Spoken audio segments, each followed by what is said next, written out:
Yeah, good afternoon everyone.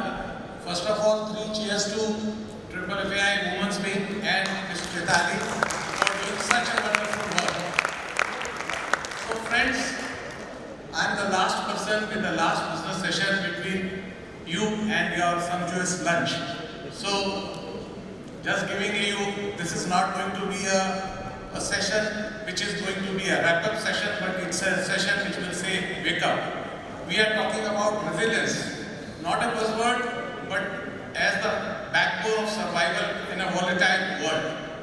Welcome each one of you to developing resilience for long-term sustenance, a session that's all about how logistics must not endure, but evolve, adapt, and lead.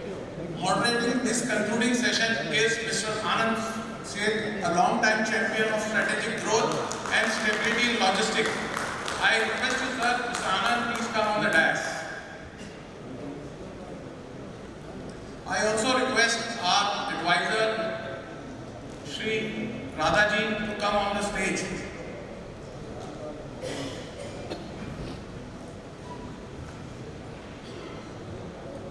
Radhaji, okay, he will join in some time. Now it is my honor and privilege to invite the panelists for this session.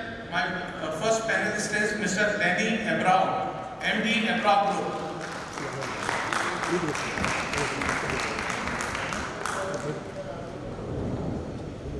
My second panelist is Mr. Amit Maheshwari, CEO SoftLink Global.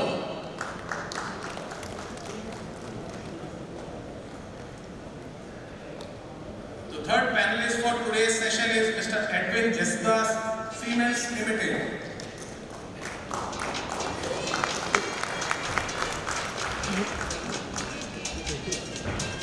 And last but not the least, Mr. Nilesh Gandhi, MD Express Global.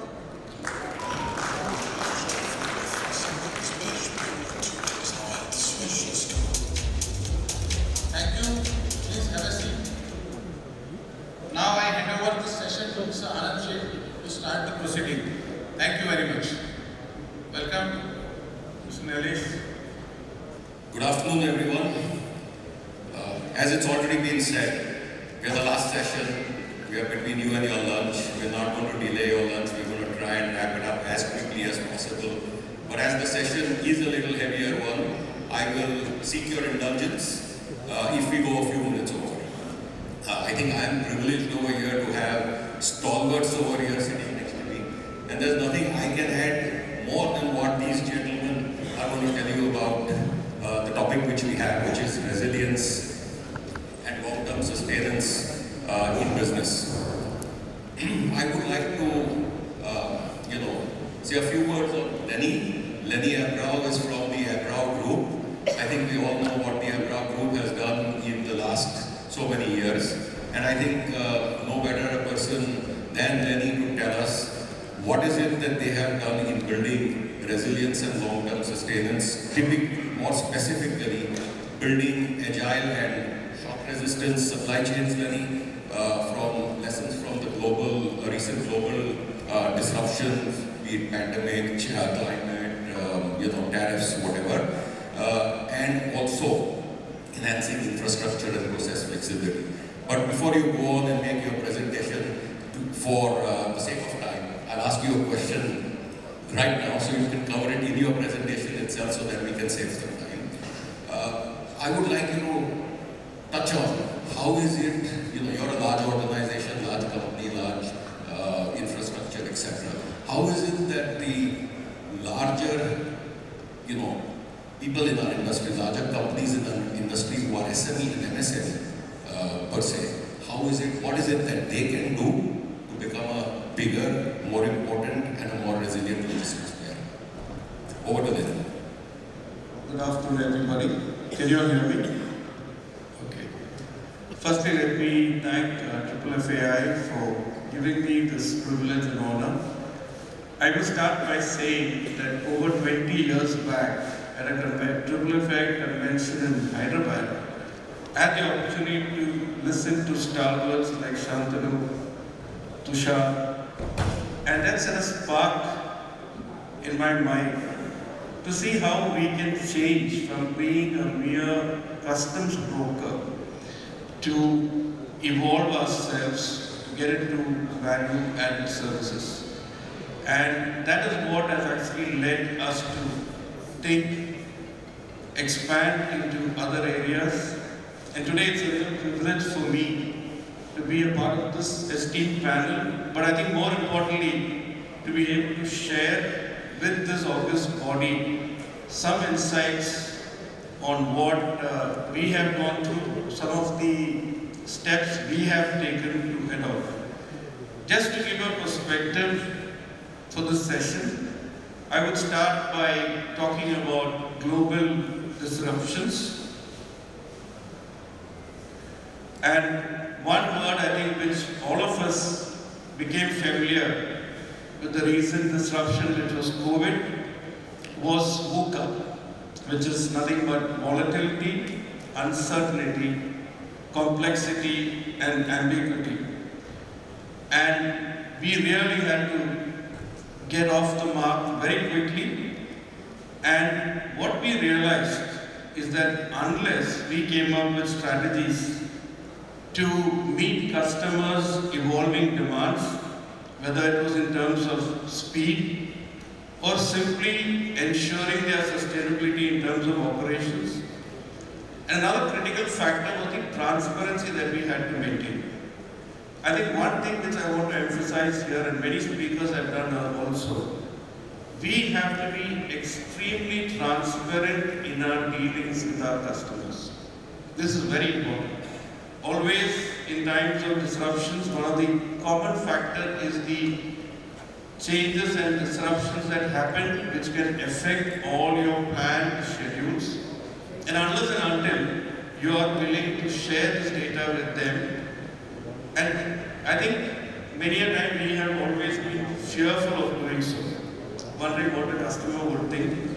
But what COVID taught us was the more transparent we were, the better understanding the customer had.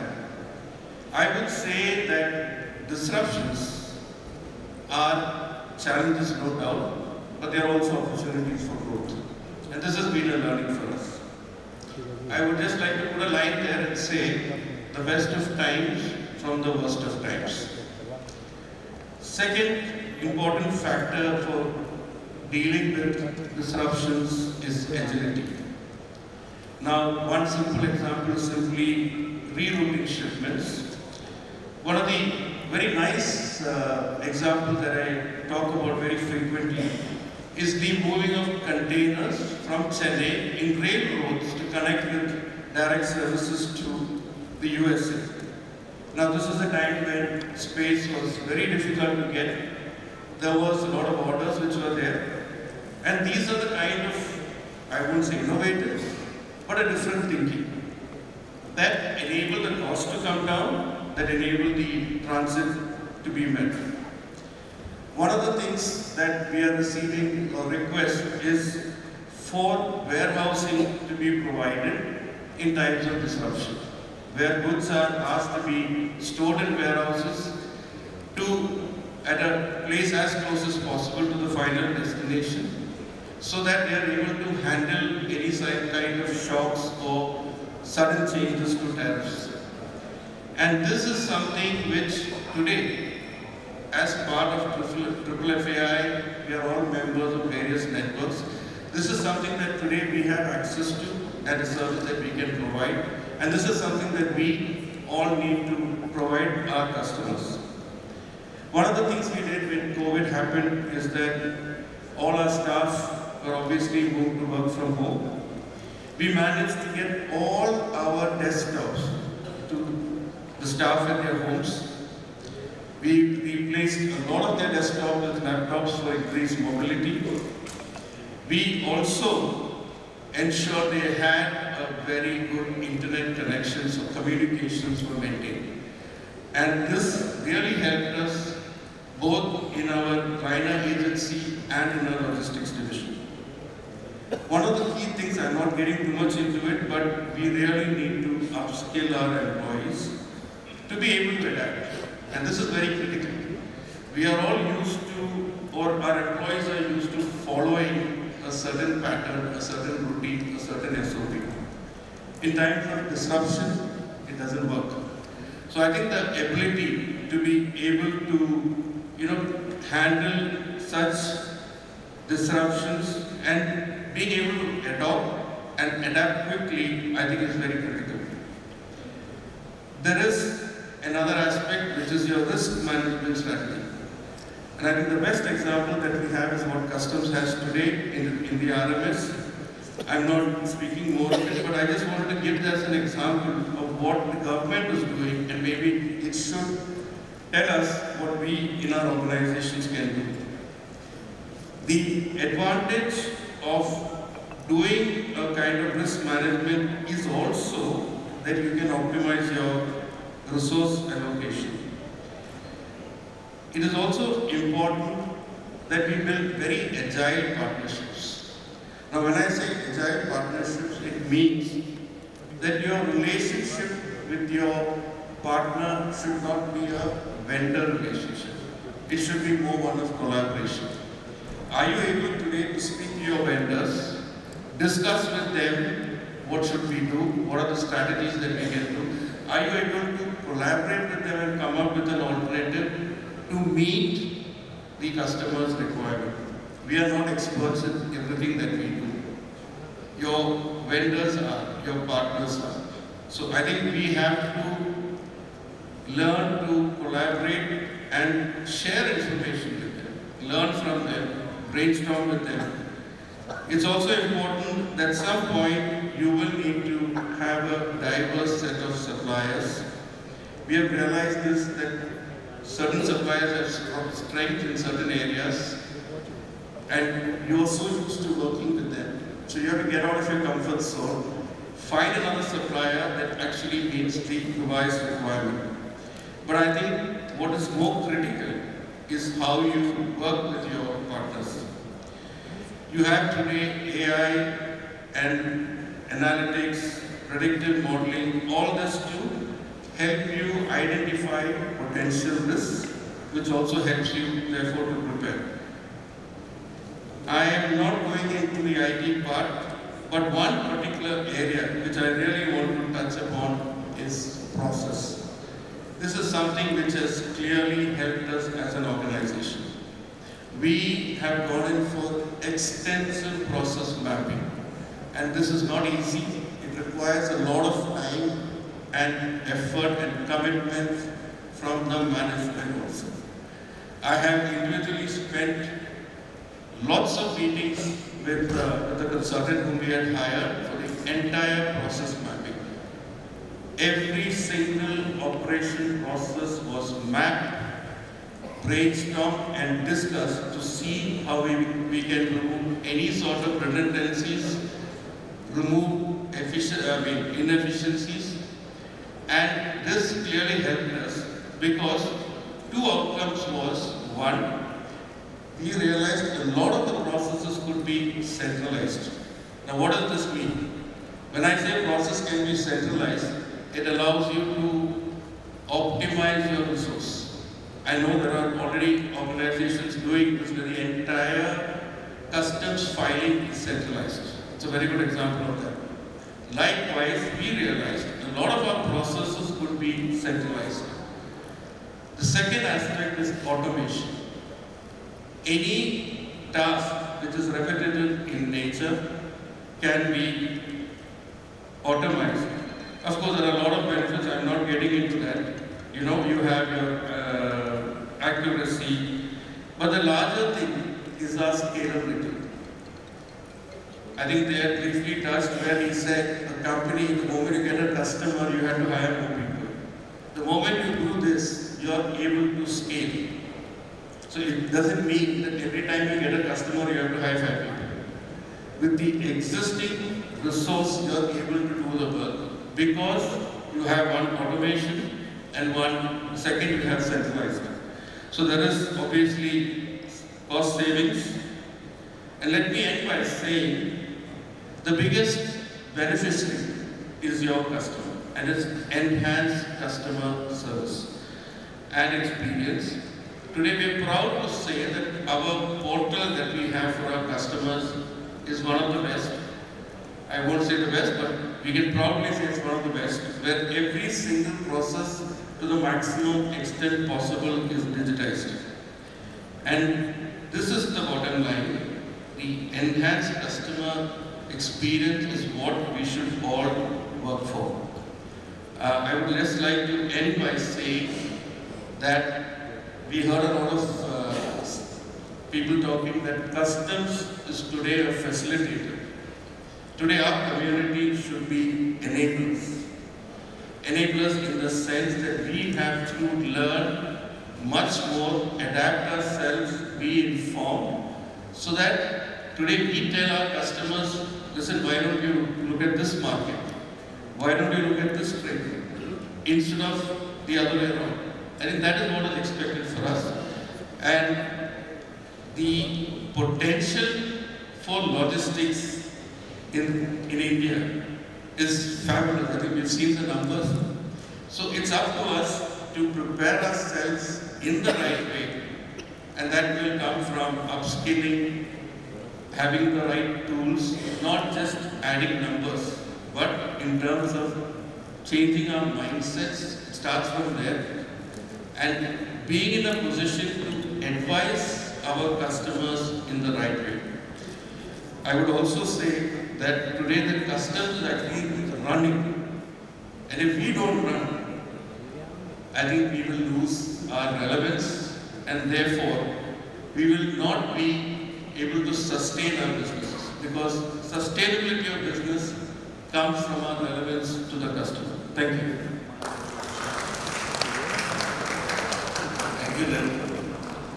Thank you, Lenny, for that excellent presentation. One follow-up question is on what are your views on investment which people need to make in innovation? And it's the investment part of the innovation more than anything else. Okay. So, innovation is very important. I like to look at innovation very simply. Innovation is continuous improvement, and I keep repeating this to all our people. It's not a eureka moment. It's continuous improvement. Like I said, we spend a lot of time and some money in doing our process mapping. But I think what that has also enabled us to do is to look at how we can continuously improve. And continuous improvement comes from continuous questioning. And today, as you see, our organization is very keen to take in youngsters because they come with a lot of fresh ideas. Their thinking is very different. And when we share our process with them, we find that they will come up with very unconventional, but some of them are very feasible, implementable ideas. So I think it's not so much the money that you put in, but in terms of the thinking, the time and effort, and this starts from the very top. Thank you. Thank you, Lenny. Let me now introduce Edwin Jesudas. He's from Siemens. So he's on the other side of the table where we are. And we would like to hear from you, Edwin, on diversification in sourcing, transportation and warehousing. And let me ask you your follow-up question also, is what are your expectations in this changing environment from your logistics service providers? Good morning, everyone. Slide, please. It's been a great pleasure attending this session, and the last 2 days have been pretty immersive. And I've been getting a lot of, soaking in a lot of information that I've been seeing being exchanged from the dais as well as outside. I'm quite grateful to the management. I'm sorry, am I audible at the back? Thank you. I'm quite grateful to the leadership team of FFI for inviting me to speak here and to give a perspective about the industry perspective of how we look at resilience. But at the outset, before I get into the topic, I think as Lenny mentioned a little while ago, the biggest disruption that we've seen in quite recent past has been COVID. and I think the only industry which stood up against all odds to support the manufacturing and traders in the country was the Customs Brokers Association, as well as the Customs, which played a very vital role in ferrying across goods and ensuring people's safety. So a big shout out and a salute to the whole community seated here. Global supply chains have been under tremendous siege because of these disruptions. The disruptions could be of various types. The disruptions are of various types. They could be geopolitical, they could be in the form of economic meltdowns, maritime disruptions, natural disasters, they could be terrorism, they could be pandemics, trade wars, tariff wars, they could be regulatory changes, or they could be even the new baby on the block, which is ESG. Now, I would just like to take you through some of those case studies, just to kind of remind you that these disruptions are nothing new to the industry. They've been with us and toyed with us from time immemorial.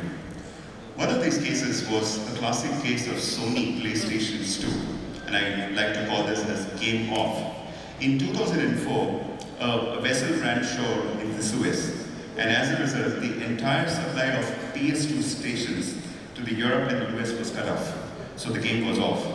Similarly, Boeing, which made the 787, which is one of their flagship Dreamliners, the entire delivery schedules were disrupted because of nothing but small fasteners. We've all heard growing up that probably a war was lost because of a small horseshoe, and that comes very true in this case, where the whole supply chain of Boeing came to a stop because of fasteners. Then you have payback. Russia, all of a sudden, overnight decided to close its borders for trucks coming in from Turkey because one of their jets was shot down by the Turkish army.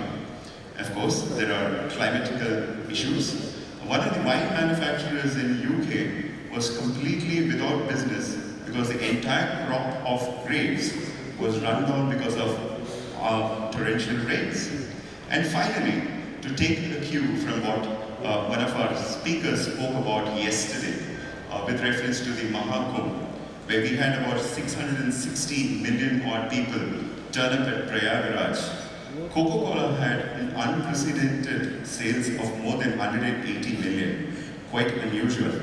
And of course, taking a cue into Indian Railways, because there was also a gentleman yesterday, you would be very surprised to note that the Indian Railway ferries people equivalent to the entire of Australia and New Zealand every single day. So these disruptions are exposing the vulnerabilities our supply chains are exposed to. Now, how do we mitigate this? Before I get into that, I just want to place before you a small statistics which was done by the United States Bureau, which says during the COVID pandemic, the worst affected industries were the manufacturing, followed by retail, so on and so forth. Now, what is resilience then? How do we kind of overcome? To me, resilience is nothing but efficiency. How effectively are we to measure what is our regular supply chain and what is our supply chain when it decides to go rogue? I'm sure most of you have seen the Mission Impossible movies where you often hear the term rogue, a system going rogue. So when your supply chain goes rogue, you should have full control and visibility as to what's your cost, where are you heading to. All these risks increase the organization's need to put up their actions to be resilient and adaptable to gain competitive advantage. And I mean competitive or not merely advantage, but competitive advantage. So efficiency, as I said, is to evaluate what is your normal state and what is your state when it goes wrong. Then comes flexibility. Lenny also spoke about flexibility. How flexible are you to scale up or scale down to customer needs? It doesn't mean that you should always employ people to take care of needs. Today you have digital resources with you. You should probably be using digital resources, digital employees with you to kind of cater to some of these needs. And finally, the point that comes to my mind is responsiveness. How effective and fast you are in taking decisions in quick time. And for that, you need data. Supply chains today are no more simple board games of probably ferrying goods from point A to point B. They have today become strategic battlegrounds for decision making. Once, supply chains were considered to be the backbone of globalization. Today, supply chains are showing fragility, and therefore, there is a greater need to look at it minutely. So here is a small matrix that every organization should have to kind of constantly evaluate their supply chains. And how do we do it? It's important that we have a very strong system of self-assessment. So the risk scope says that we should have a strong system of self-assessment. And yesterday, I believe there was a mention about it by Kunal, where he said, you cannot scale if you cannot see. So that's very true. As long as if you're not able to assess and see where's the supply chain, you'll never be able to build solutions around it. And also, there was also Meeta spoke about it. The devil is in the detail. So your decisions have to be very strategic. And to be strategic, you need to go into the details of the topic. Then only you will be able to bring and build solutions which are strategic in nature. And of course, finally, the test is always when the rubber meets the road. So you should have plans which are agile, which are implementable. And you should always have a contingency with you. So your business continuity plans should always be available. Real-time visibility. I think many of the speakers have been speaking about real-time visibility. That's another important topic. So you need to have real-time visibility of your cargo. You need to have control towers which probably play with the data that you have. The data, we sit on a tremendous amount of data, but this data needs to make sense to us. We should probably have predictive tools which are constantly being monitored by a control tower and with sound alarm, like the tsunami alarms to tell you what's in waiting to come. And finally, yes, technology. We should leverage technology and artificial intelligence to kind of give us more analytic-based solutions to support us in our decision making. Finally, we come to the topic of procurement as one of these questions posted by the moderator to me on procurement-related topics.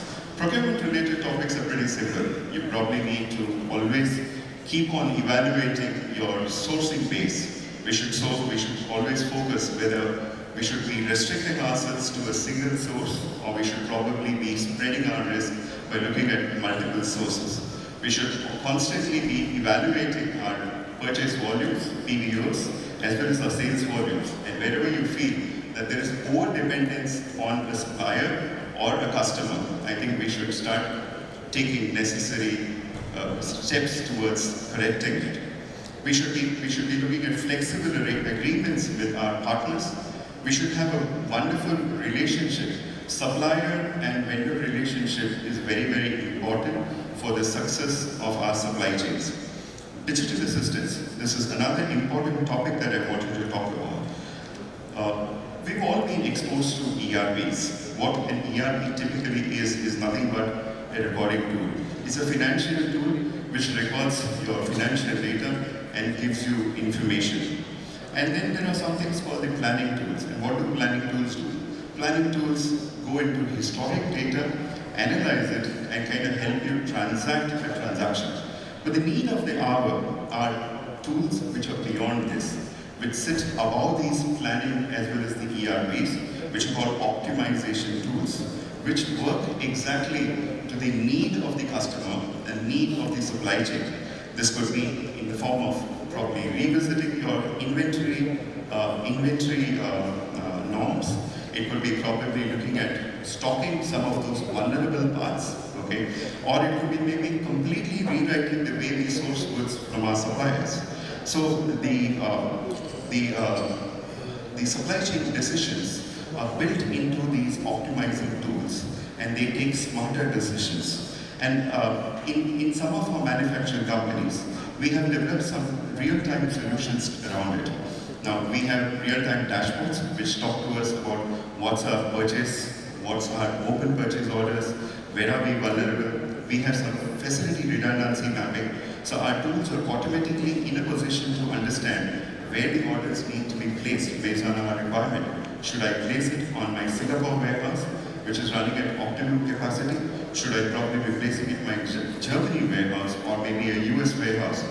Of course, and another important topic is landed cost. Very important, because most important of all the decision making is at what cost does it reach you.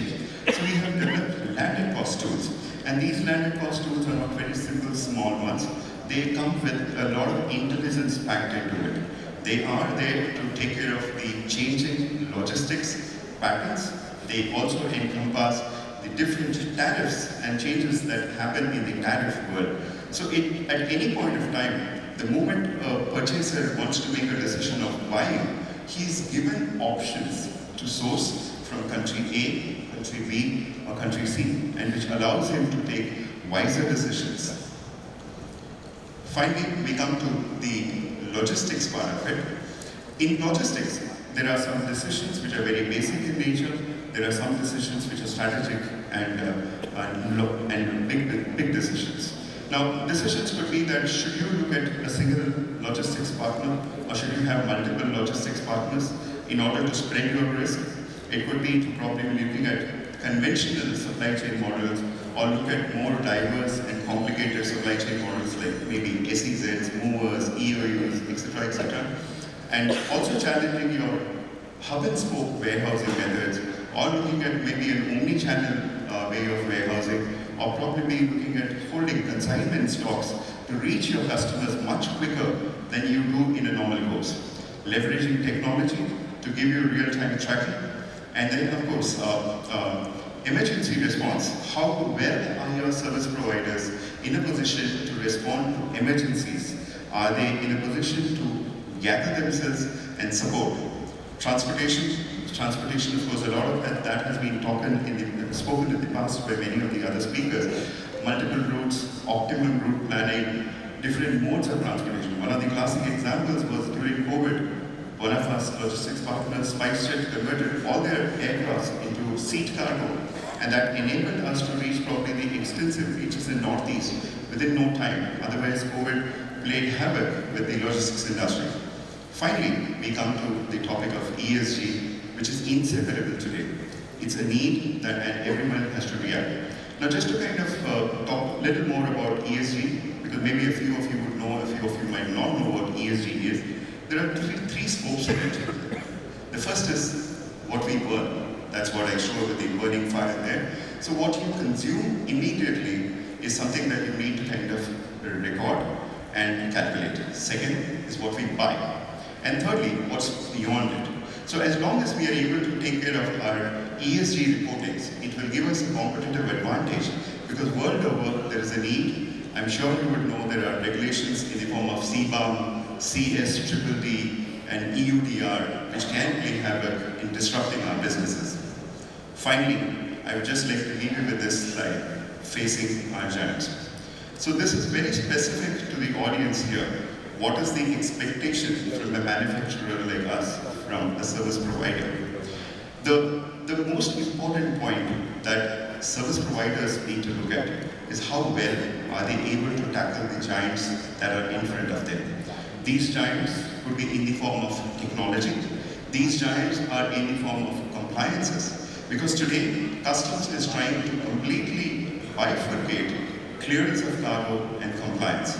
As long as compliance is well taken care of, you would have a peaceful life. So therefore, it's important that you build your competencies around compliance. You invest in training and upgradation of knowledge of people, and not just merely they're involved in movement of cargo from one place to another. Finally, investing in technology. Technology to integrate systems with importers or exporters for faster and accurate exchange of information. And as long as these are able to be done, I'm sure the survival and the future for the industry looks pretty bright. And we together will conquer these giants.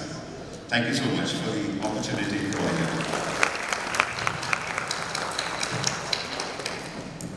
Thank you, Edwin, for a very informative presentation that you have done. we are going to run quickly, so I'll ask you a follow-up question later. In the meanwhile, let me introduce Amit Maheshwari of Softclicks. I don't think he needs an introduction. Everyone over here has known Amit since we were about been in this industry, and he has really been a support on this industry for him with his software solutions. Amit, I think what I would like you to touch upon is the role of technology and data in forecasting and risk mitigation. And also, please touch upon the fact or a question as to how do you see technology being adopted by the logistics service providing industry? First of all, good morning. Rather, I think it's already good afternoon. In my mind, this event was starting at 11:40. So, I'm sitting with such stalwart. Instead of technology, I have to talk about resilience. Now, Siemens, established in 1847. Your company, Anand Bhai, started in 1907. Nalesh Bhai, 1943. Abrao, I think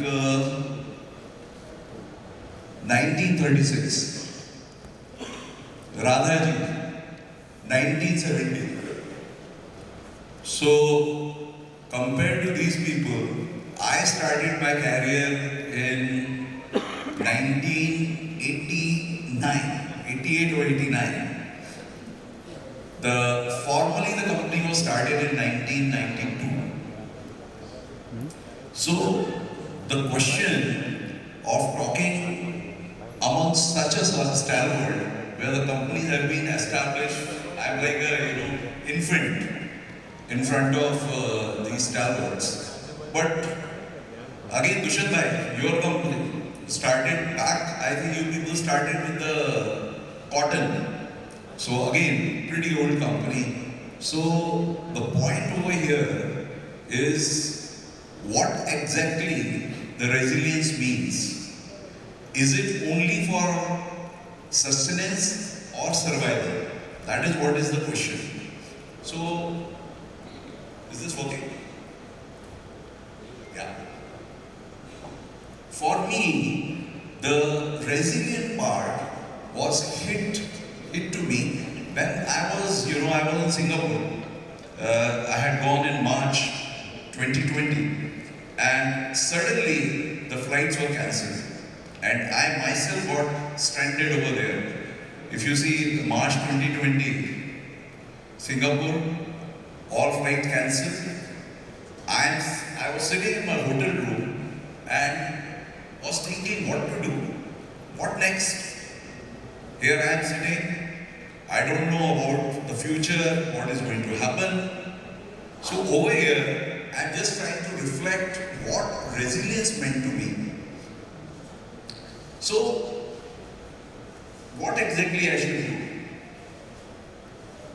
So over here, I say that the technology gave me the reach, data gave me the clarity, automation gave me the breadth, and innovation gave me the direction and leadership.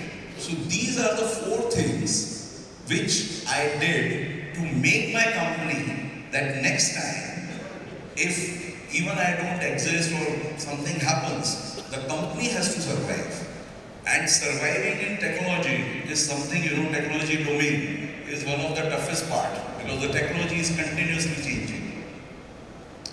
So I'm just reflecting my own journey and trying to map to the freight forwarding and the custom broking that what is actually means. So according to me, the technology should never be seen just as a kind of a aberration. Rather, it is your backbone. So the digital backbone, what exactly is the most important part? So I feel, I narrate my own ways that when I got stranded, the biggest challenge for me was my half data was on cloud, my half data was in office, certain things were on Excel sheets, certain things were. So what I did while sitting in the Singapore was the biggest thing that I need to make sure that everything and each and every technology piece is available to me all the time. And this is what we achieve today. So according to me, exactly this is required by you. Instead of having, instead of having multiple systems, half of the data is over here, half the data is there. What you need is the backbone, a digital backbone, which is available 24/7 to anyone. So that is what is the most important, because the COVID was an eye-opener, where you don't know where exactly you are going. So that is the biggest thing for me. The second thing is how you see the data. Once we make the foundation and make sure that the data is not distributed in CRMs, different CRMs, Zoho or Tele or some accounting software or some other software, once we have the foundation ready, how we see the data? Should we see it as a headlight or should we see it as a backview mirror? So, according to me, the data should not be a postmortem, or we should not be doing the postmortem with the data. It should be the headlight. Future, what exactly we are going to do, how we are going to do. And with this, current change in technology, all these are possibilities. Another important aspect, the automation. You touched it, Lenny. So automation is another area which is the most important thing. How you should do it? Should our people continuously doing the routine job, or let these people decide the future? That is what is the question. Because with this new AI tools, a lot of things can be automated. Why a data entry should take hell of a time? It can be done very, very quickly. Why simple things like your compliance, and compliance everybody sees that it is very, very important. And as a human, we can always do some mistake. So these AI tools can help while somebody is doing a bank entry. If for every one shipment, at least there are, I think, 7 or 8 banking transactions which takes place, and it can have a mistake. So why don't we have these kind of things being done or automated? So tracking, tracking is another part. Everybody talks about that, there has to be a live tracking. Is live tracking possible if I have 5 people sitting and continuously checking the other website or calling NUSCCs or calling shipping lines and getting the detail? I don't think so. You will be able to do justice to it. Or you have 5-6 people just doing the same. E-Sanchit, another part. I have been told by many people that E-Sanchit data entry, most of the custom brokers are having 2-3 people who are doing the data entry full time. Or uploading the documents, signing it, uploading it. Again, these kind of things can easily be automated. So this is what you should be looking at. Now, again, only technology, data or automation can make you resilient. Again, my answer is big no. Another important thing is innovation. Now, every innovation, like I tell you my own journey. We came up with a DOS-based software. And then before the DOS-based software, before the DOS phased out, we were ready with the Windows-based software. Again, as soon as the internet came in, what we were doing? We came out with the internet-based softwares. And now, during the COVID, we decided to put everything on the cloud, and now we are making it intelligent. So what we are doing, we are disrupting ourselves. Instead of waiting for somebody else to disrupt us, we are disrupting ourselves. Because any blue ocean, sooner or later is going to become a red ocean. And red oceans means, repetitive. There are so many competitors, there are so many things. So any innovation has a fear that, it is going to become a commoditized. And this is what it is. So innovation should not be a department or should not be a thought. It has to be in the DNA of the company. It has to be imbibed everywhere. Because innovation cannot be a one person or innovation cannot be a department.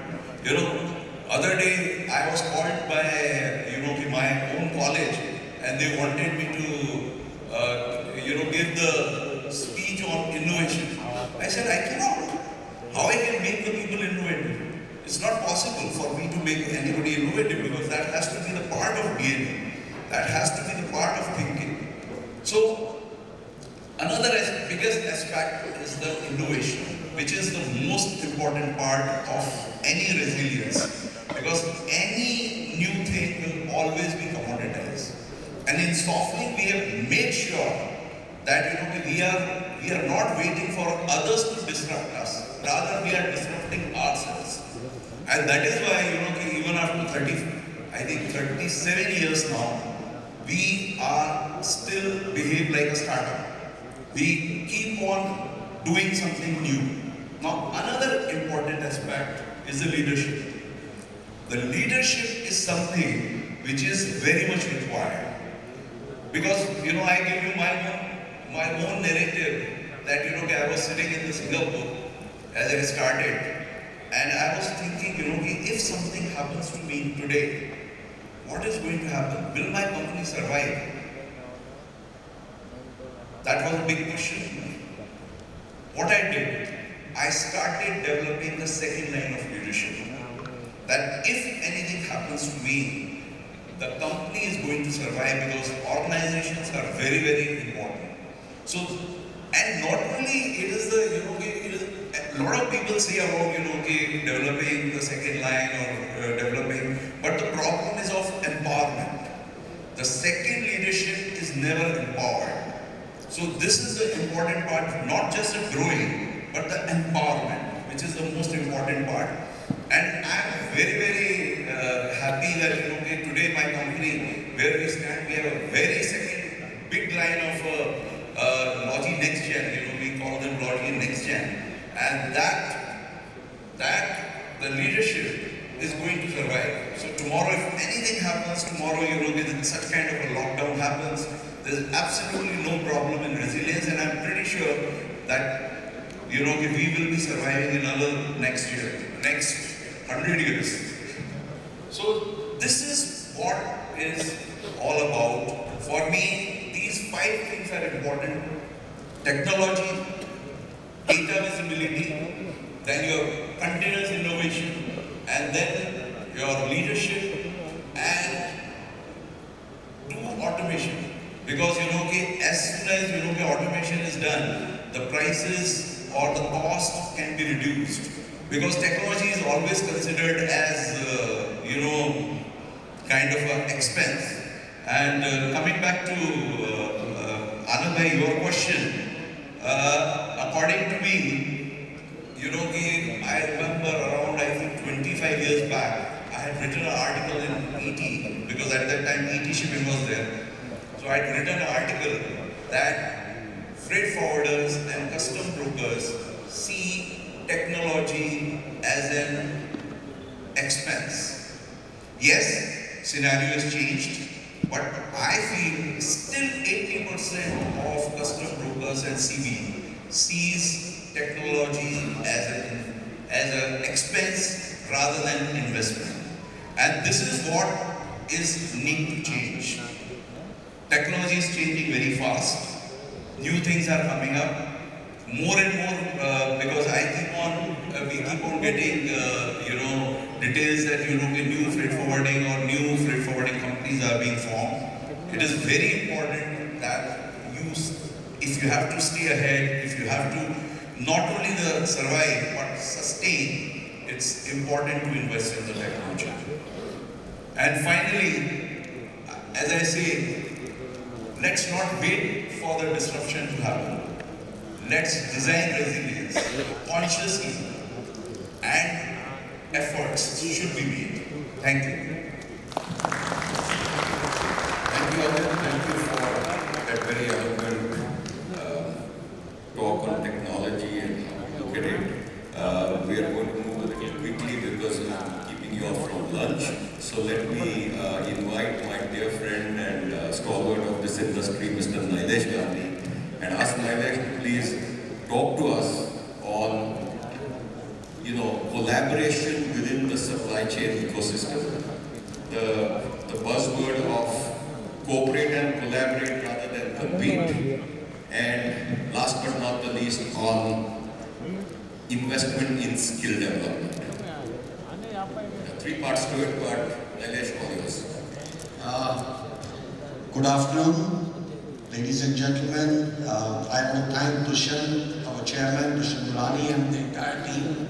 I want to thank my friend Anand Sheth, the expert panel, and my colleagues, to have you on the session. A few days back, Anand, says we're going to, this is the topic we're going to speak on. And that's, basically on collaboration within the supply chain ecosystem. Initially, I was a little wondering how do I cover the topic, and then I started, reading all our friends in this room and in our industry, and then I realized that we have such wonderful, case studies within our industry, which has brought in,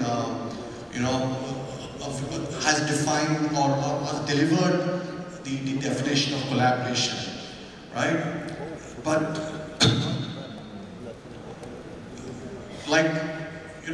we don't work in a vacuum. No man is an island, no business is an island. We need each other. We need to help each other, we need to collaborate. And of course there is huge room to grow with that. Business does not, we work in a very complex ecosystem. Whether it's geopolitical, competition, resource constraints, succession, various issues influence our business. But we still need to deal with it, and our responsibility is, to build a resilient system, a process. And we need to be resilient. So I'm going to touch upon one topic, and that's collaboration, cooperation, and partnership. And this is one such way that we can actually build resilience. For long-term sustenance, first we need to understand what do we get out of collaboration. And if you really simplify it and actually start working, thinking what do you have to do, or what understanding you need. If you understand this particular portion, you're on the right direction if you want to get into real, collaboration. So you have to understand that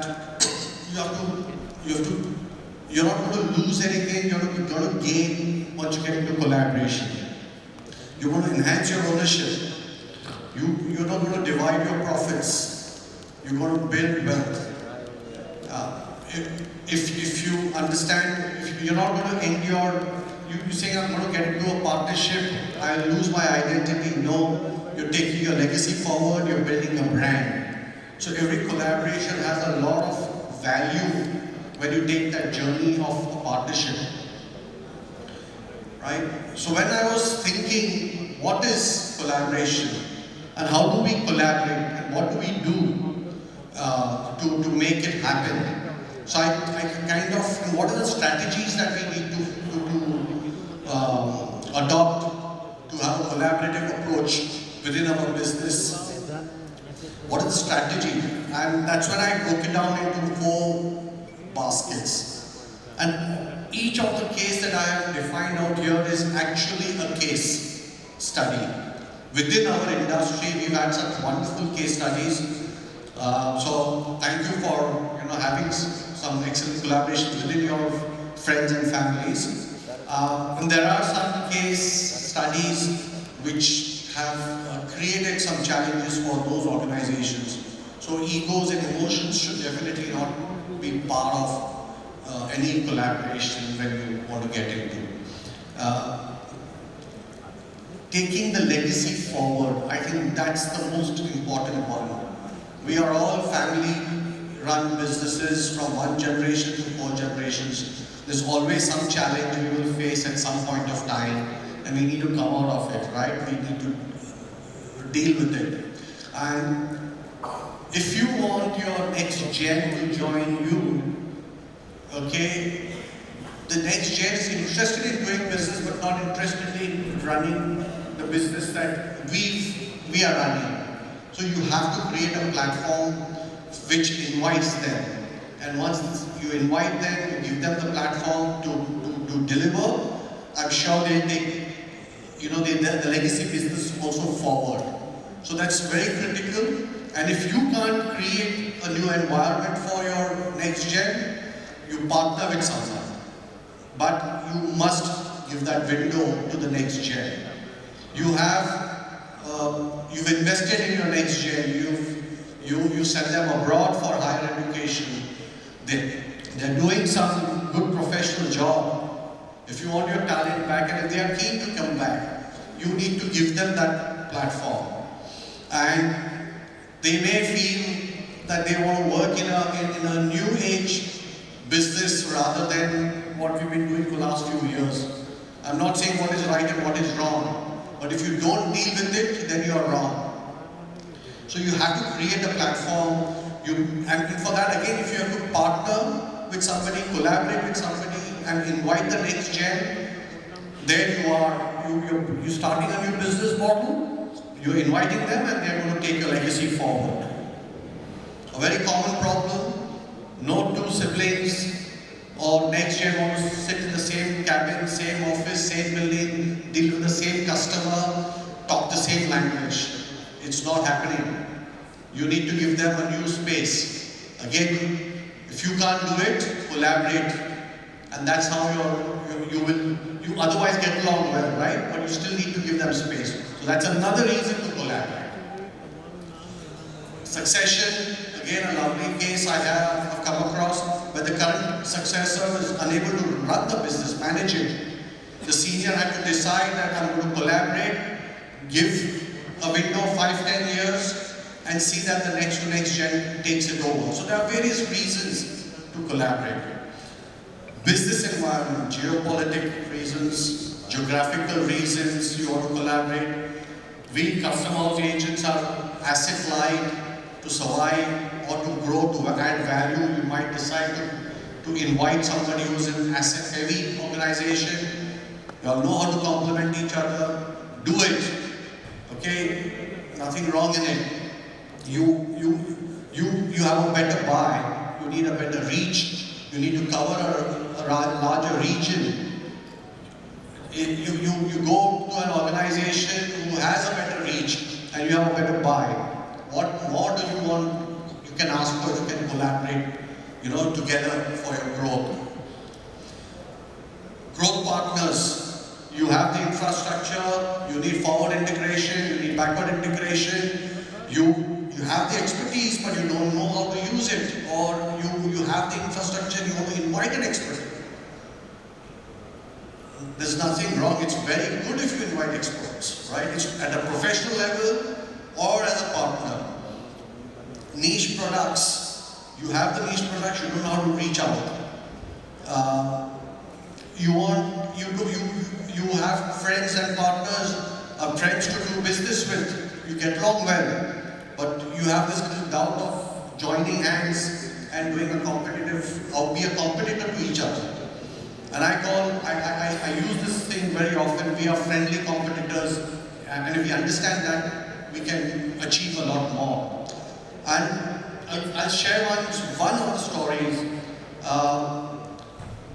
I have my friend Anand, Sashi, Ravi. 25 years back, we were sitting at the bar and saying, guys, we get along well, we trust each other, without complicating our life. Why don't we do some business where we don't compete with each other? And there, a company called CEL was born. It's 25 years. We're very happy. We're doing well. And it's a good brand. What next? We added few more opportunities. And we started doing business. We added another company. We jointly bought some properties. So everything is possible. Okay? Just take it forward. But it doesn't end. The collaboration is just not about equity, right? We actually share resources. We sit and do benchmarking together. We exchange problems and find solutions. So everything is possible if you decide to collaborate. You are not alone.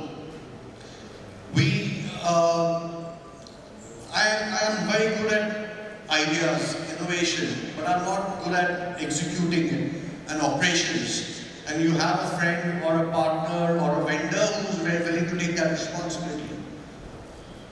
Join hands, but don't, let it go waste. Short-term collaborations are very much in existence. Use that. There are equity-based partnerships, resource-based partnerships. I have the money, I don't have the knowledge. I have the equity, I don't have the customers. I have the land, I don't have the plant and machinery or equipment. Become an equity partner. And then what do you get once you get into any one of these collaborations? But most important, when you take a decision or a design and you come up with a reason to collaborate, there has to be a strategy behind it. You have to think it through. And that's a very important piece. You don't expect a professional to help you, or a manual, or an SOP, or an AI tool to help you. We are in people's business, right? So we deal with people. So you have to think before you jump into this. But you'll always find an opportunity because you're good at something, you're underutilizing it. So what do you get when you get into any collaboration? Okay? I think what is the long-term value that you create for yourself? I think the most important one is you are ahead of competition. And with experience, I'm saying you're ahead of competition. It helps you. What else? You exchange ideas. And the ideas which you were not sure of, you are in a position to execute them and make them into reality. Because then you have another like-minded, person to exchange your ideas. You convert your dreams into real goals. You get an insight, you have a problem, you share it, you get a solution. So that's collaboration. I think this is my favorite piece. Like I just mentioned, we are in people's business, and our team, our people are the real investments. It's our job to develop them and allow them to grow. How do you, if your own organization is causing some limitation, right? But when you collaborate and partner with someone, you are in a position to allow two organizations to talk, staff to talk to each other. You are giving an opportunity for cross functioning that allows them to build their skill levels. And if you're giving them the growth opportunity, you're collaborating with your team also, right? With your staff. But when you're giving them a growth opportunity, you are in a position to retain them. And if this is another very important piece for our business, everything else you can not good word buy. This is something which you have to develop. You have to invest in. But when you do a collaboration of this kind, of any kind, you are future ready in many, many ways. but it's not easy. Whatever I've said is 5, 10, 15% of this journey of collaboration and partnership. Okay? If you want to sustain, and it is your responsibility to see that you build a sustainable collaboration and partnership. The most fundamental thing, the top of the list is trust, trust and trust. You have to build it, you have to maintain it. If you're 99% sure when you're getting into a partnership, but then there's 1% which, if there's a mistrust, walk out. Don't get into that partnership. Just walk out. Or you have an option to be very transparent, communicate, talk it out, deal with it, then decide to take it forward. So trust and communication is extremely important. You must look at the strengths and complement them. Do not focus on the weakness of any of the partners or the team or the people you collaborate with, including your staff. Okay? If the say-do ratio is extremely important, it's easy to give advice, very easy, it's free. But if you can't do it, don't give that advice. You have to be part of the journey on what you suggest. You are accountable for it. So the say-do ratio is very, very important. Say only what you can do.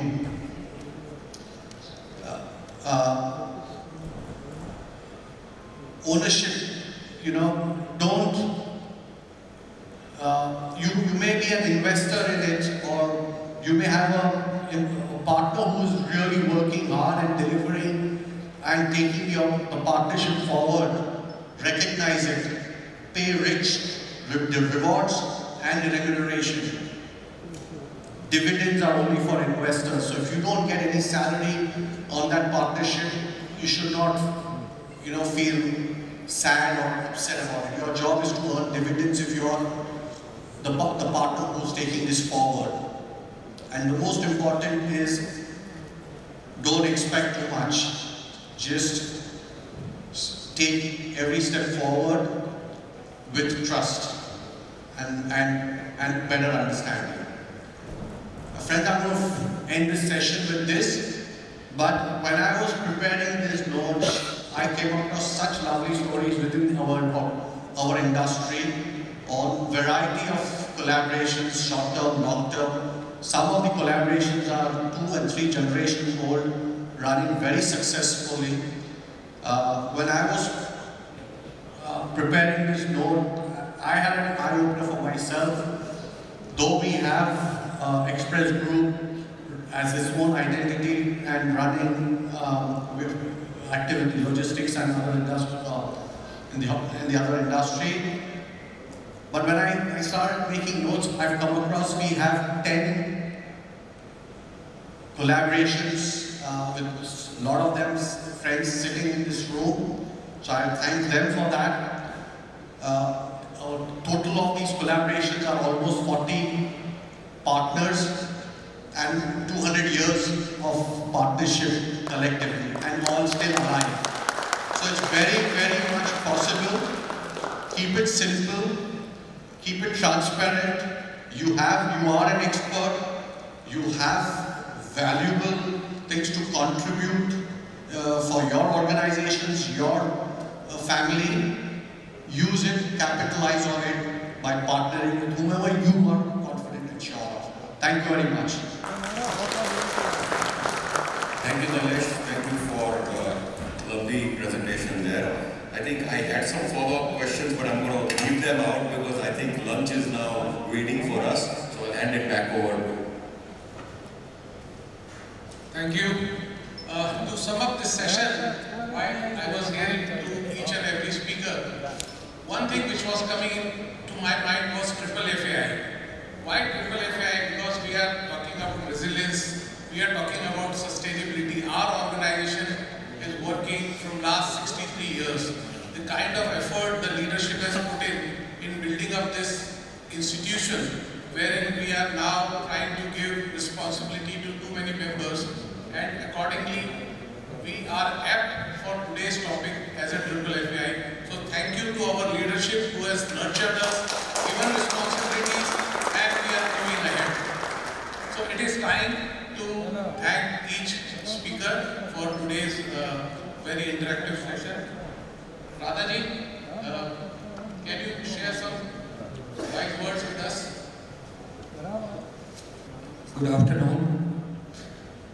I was not very clear about my role on the dais, but when I was invited, I thought I got to note some notes about what people spoke, but it's very, very difficult after listening to the eloquent, experienced, knowledgeable speakers on the dais. It's not very easy to speak in few minutes, few seconds about what they spoke, because every word and sentence carried a lot of information. I think it's very, very tough.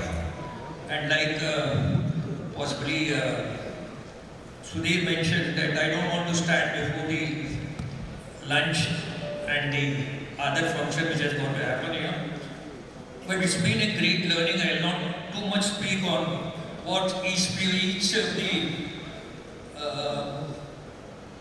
speaker spoke in length, but one thing is that like what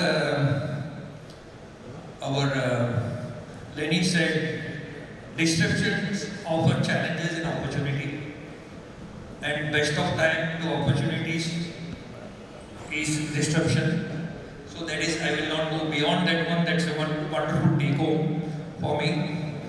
And with regard to Amit, he spoke a lot. I think his experience of flight cancellation, talking about technology, what it give technology, data, innovation, leadership, and he talked about be a startup at all times to keep innovating. Disrupt yourself to innovate and bring solution. Innovation should be a DNA of company for survival. I think I will not, but there's much more than what you spoke, but I think every one of the listeners must have noted. And Mr. Edwin from the other side of the table as a service receiver, he said disruption are nothing new. Like people when at the time of it, Amit mentioned about a number of years, people have been remaining in business. So there is always we undergo a lot of disruption. It is not something new. We evolve every time when there is a disruption, and we innovate. And people who innovate, people take this as a challenge or the survivors. That's one thing which has come very deeply from what Mr. Edwin spoke. He has spoken a lot of example he has given. I think everything is meaningful. And lastly, Nilesh, collaboration, the mantra of collaboration. He mentioned trust, transparency, complementing say-to ratio, accountability, rewards and salaries are key element of collaboration. He said success lies in adapting and building excellence. He also mentioned about how to empower most of the people have mentioned about how to empower the second generation. I think most of us in the family, we consider our next generation always as essential. I think even when they have grown up at 50, we don't want to hand over our company to them. I think we all have got to learn that when they become 30, they are equally capable like ours, and I think we are going to take a back seat. Or maybe think about doing something else and handing over the business to them. And like we all have possibly failed and succeeded, and every youngster will do. So I think that's another last mantra which from what Mr. Nilesh has told. Wish you all the best. I think have a wonderful session forward, and thank you Dushin, thank you Shankar, thank you Kamat, thank you others for gave me the opportunity to speak a few words. Thanks a lot.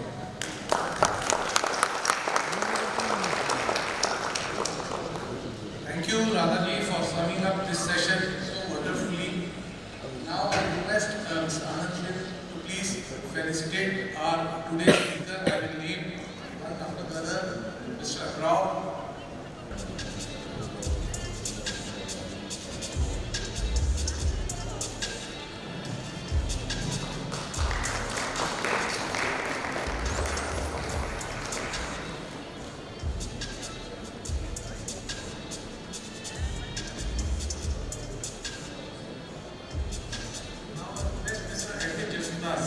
Please come forward.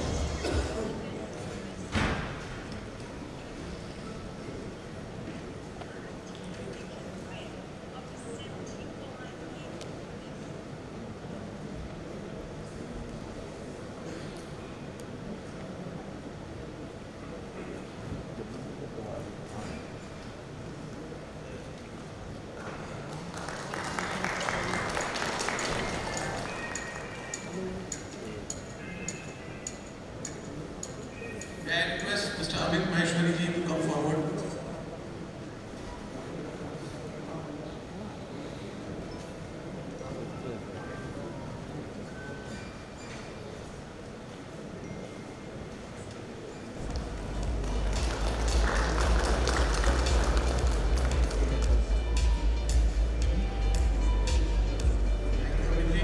May I request Mr. Manish Gandhi to please come forward?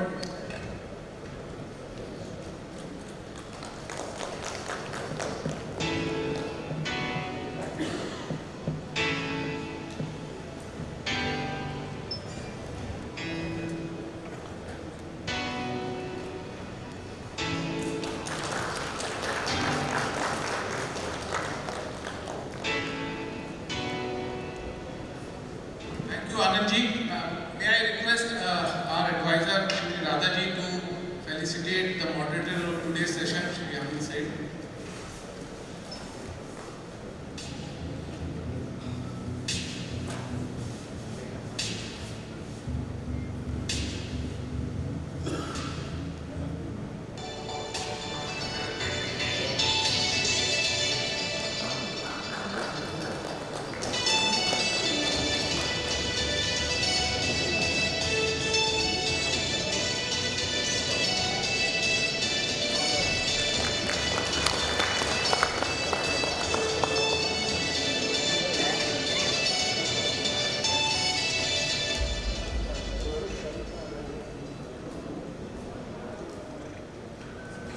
Last but not the least, for every such wonderful session we have a sponsor.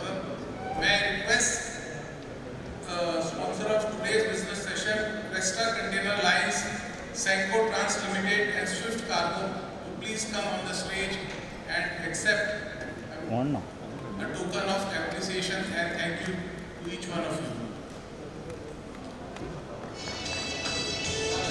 May I request you to do the needful, Radhaji.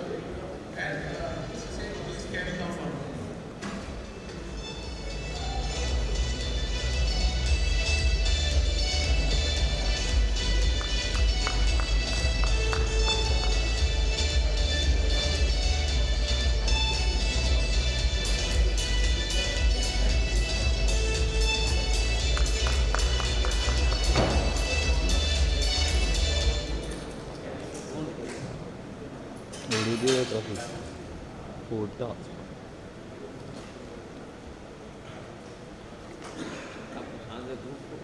Senco Trans Limited.